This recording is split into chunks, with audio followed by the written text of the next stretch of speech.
साई की बात। बच्चे, तेरी राह की, तेरे रास्तों की मुश्किलें आसान करने के लिए तो तेरा साईं यहाँ पर है मेरे बच्चे।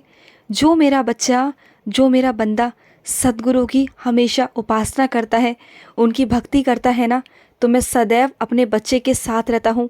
उसका सद्गुरु उसे सच्चा रास्ता दिखाता है और अपने बच्चे को ना परस्पर से सोना बनाना मेरा काम है, उसे निखारना मेरा काम है और उसके मन का सारा बोझ, सारी जिम्मेदारियां मैं उठा लेता हूँ।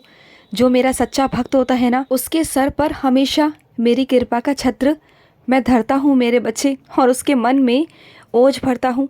मेरा धर्म है कि मैं अपने बच्चों की रक्षा करूँ, अपने बच्चों को सही रास्ता दिखाऊँ और हमेशा हर पल हर क्षण उसके साथ रहूँ। और तुम्हारा कर्म है, तुम्हारा कर्तव्य है कि तुम अपने साईं का हर पल हर क्षण उसके सौम्य स्वरूप का हमेशा तुम ध्यान करो मेरे बच्चे। यकीनन मैं तेरी झोली भरूंगा, यकीन करो मेरे बच्चे, तेरी सारी पीड़ाओं को मैं हर लूँगा मेरे बच्चे। जो ईश्वर से प्रेम करता है ना, उसके लिए मैं आनंदमय और माधुरमय अमृत लाया हूँ मेरे बच्चे। भक्ति की गंगा है तुम्हारे पास, वो लेकर तुम्हारे पास आया हूँ। और सुनो, जब तुम चाहो ना तब तुम उसमें से निकाल सकते हो। मैं तो तुम्हें इतना देना चाहता हूँ ना, कोई तो आए मेरे पास जो मुझे पाने की कोशिश करे, जो इस खजाने को लेने की कोशिश करे। कोई तो आए मेरे पास जो अनंत खुशियाँ हैं ना, जो परम सत्य है, जो परमेश्वर है, जो अक्षुण्य है, उसे पाने की कोशिश करे। अगर वो मिल गया ना, तो इस संसार में कोई भी सुख ऐसा नहीं जो तुम्हारे पास नहीं होगा। पाने की कोशिश करो मेरे बच्चे। मैं तो तुम्हें देना चाहता हूँ, लेकिन लेने वाला तो कोई हो, आए तो सही मेरे पास उसे लेने के लिए। और सुनो, मेरे इस गुरुवार को मेरे चरणों में नारियल चढ़ाना, या हो सके तो मंदिर जाकर चढ़ाना, लेकिन ज़रूर मेरे नाम पर एक नारियल चढ़ाना मेरे बच्चे इस बार।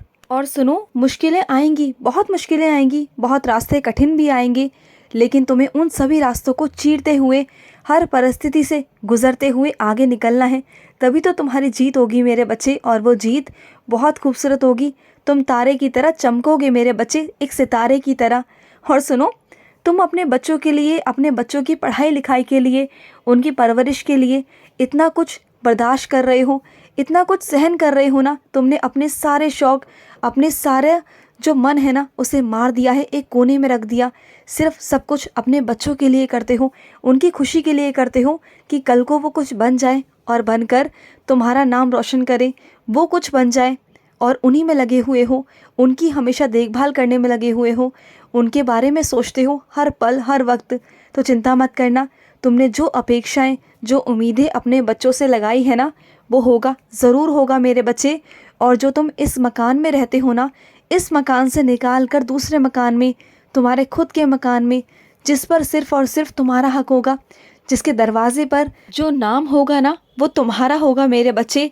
उस प्लेट पर जो नाम होगा वो तुम्हारा होगा।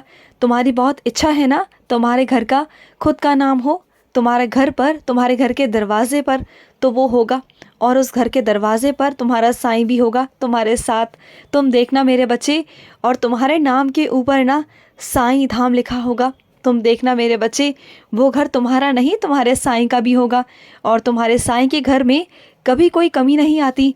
जो घर साईं के है ना, उस घर में कभी अन्न की कभी कमी नहीं आएगी, कभी वस्त्र की कमी नहीं आएगी, कभी किसी चीज़ की कमी नहीं आएगी। और सुनो, तुम्हारे बिजली का जो भुगतान है वो हो जाएगा मेरे बच्चे, लेकिन तुम भी ना कुछ चीज़ों पर ध्यान दो। मैं जानता हूँ कि तुम्हारे घर पर ना कुछ लोग ऐसे हैं जो बहुत सारी बातों को अनसुना कर देते हैं, लेकिन सारा सब कुछ तुम्हें करना पड़ता है, सारी जिम्मेदारी तुम पर है। तो एक काम किया करो, जिस कमरे में तुम नहीं बैठते हो ना, उस कमरे की जो बिजली होती है ना, पंखा है, कूलर है, उसे बंद कर दिया करो मेरे बच्चे। जो उसकी बल्ब जलता है उसे बंद कर दिया करो। क्यों फालतू में चलाते हो? अगर वहाँ से चले जाओ तो उसे बंद कर दो ना। और अगर किसी को समझाने के बावजूद वो नहीं समझता है तो तुम कर दिया करो, क्योंकि मेरे बच्चे, इससे ना जो उनका भुगतान है ना, वो बढ़ता जाता है मेरे बच्चे। और सुनो, किसी के आगे गिड़गिड़ाओ मत मेरे बच्चे। तुम जानते हो, जिसके आगे तुम गिड़गिड़ाते हो ना, उसके आगे तुम्हारी इज्जत कितनी कम हो रही है। उसकी आंखों में ना तुम्हारे लिए रत्ती भर की भी इज्जत नहीं है मेरे बच्चे, रत्ती भर की भी। इस बात को समझने की कोशिश करो। बार बार ना किसी के आगे झुको मत। अपने आत्मसम्मान को ना हमेशा आगे रखो। उसकी धज्जियाँ मत उड़वाओ मेरे बच्चे। तुमने बहुत धज्जियाँ उड़वा ली, बहुत लोगों के पैरों में गिर गए, बहुत गिड़गिड़ा लिए, बहुत प्यार की भीख मांग ली, लेकिन अब नहीं। अब ऐसा तुम कुछ नहीं करोगे। तुम्हारा आत्मसम्मान सबसे पहले है। इस बात को तुम जितना समझ सकते हो समझ लो, क्योंकि आज नहीं तो कल तुम्हें ये बात समझनी ही है मेरे बच्चे।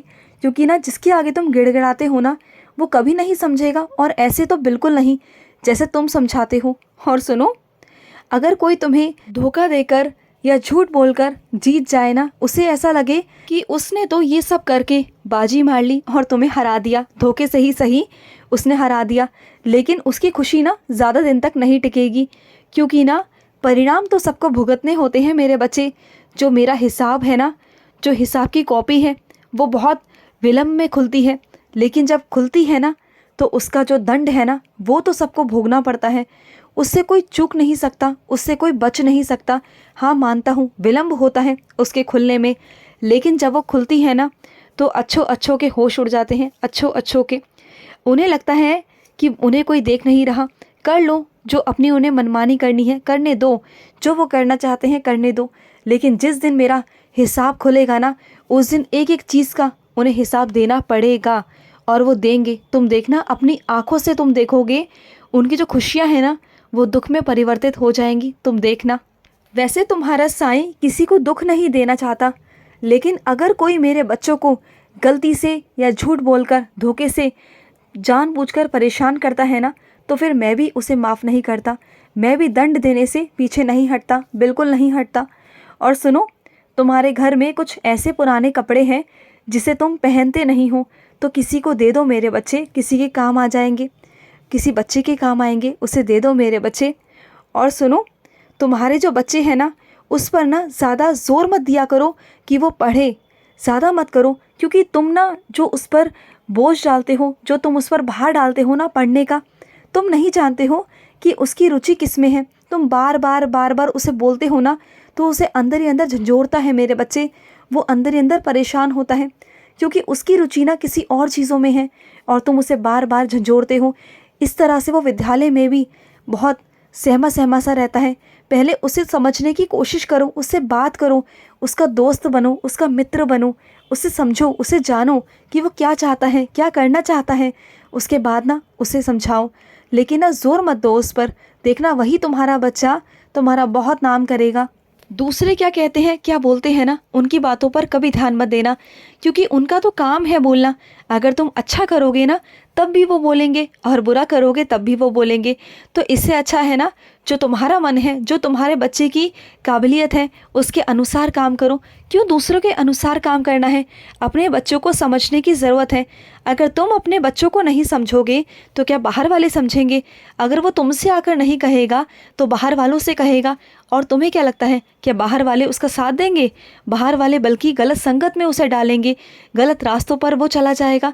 बल्कि उसे अपना मित्र बनाओ, जिससे सारी बातें वो तुमसे आकर कहे, और उसकी बातों को तुम सुलझा सको। क्योंकि माँ से बड़ा शुभ चिंतक कोई हो ही नहीं सकता इस दुनिया में, कोई नहीं हो सकता। खुश रहो।